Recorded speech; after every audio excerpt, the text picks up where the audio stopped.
The U.S. Secret Service says it has dismantled an imminent telecommunications threat in New York, capable of bringing down Manhattan's cellular network. Yeah, investigators say it was one of the most sweeping communications threats on U.S.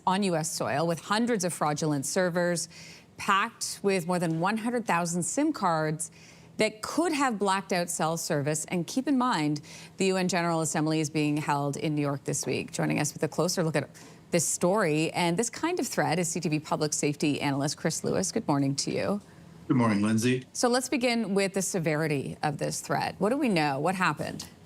Well, this is being unwrapped, and really we'll understand a lot more about it in the days to come. But in the meantime, Secret Service, working with other agencies, located a few locations around New York City where they had, it was almost like a command post full of servers that could act as telephones, and ultimately put out text messages, etc., with a whole pile, hundreds of thousands of SIM cards.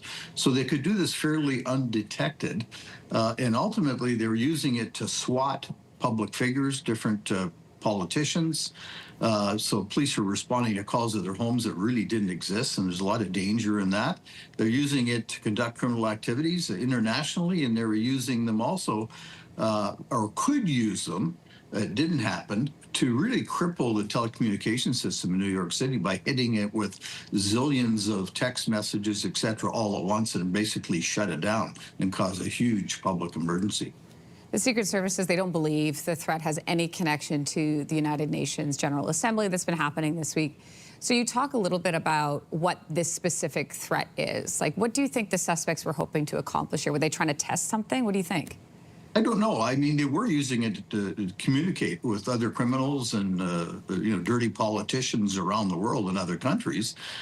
So they were conducting criminal activities on it, but they were also doing what they call swatting, where they'll call in a fake call to police to say, "Oh my God, there's a man with a gun in my house," and ultimately police respond expecting a real bad call, and ultimately there's nothing going on because it's all fake. And that, but what's the point of that in this? What do you think the point of that in this scenario is then? Well, I think it just makes life bad for certain politicians, and there's always a possibility that when police arrive, might be met with somebody not knowing it's the police, and there could be an interaction that would not required in a life taken. So, and it's a real pain, obviously, and a cost to the public.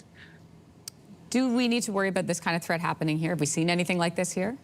We haven't, no. I mean, traditionally, we've seen a real small scale with fake phones and SIM cards, but nothing like this.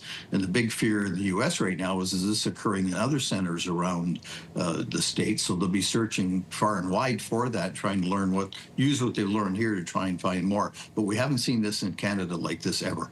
This operation had the ability to send nearly 30 million messages a minute to cell phones across the state. What do companies and governments need to do, especially here in Canada, to protect everybody? Well, and that's always a problem, because telecommunications companies will work with police to a certain extent, but they don't want to violate certain privacies too. But ultimately, there'll be a lot learned from this, and hopefully that will be spread far and wide through intelligence agencies and police agencies and telecommunication companies to try and prevent it from happening again in the future. But what they have to do exactly right now, we don't know. CTV's public safety analyst Chris Lewis, thanks for your time. Thank you, Lindsay. If you like that video, make sure to subscribe to the Your Morning YouTube feed, where you can find all kinds of new content posted every weekday morning.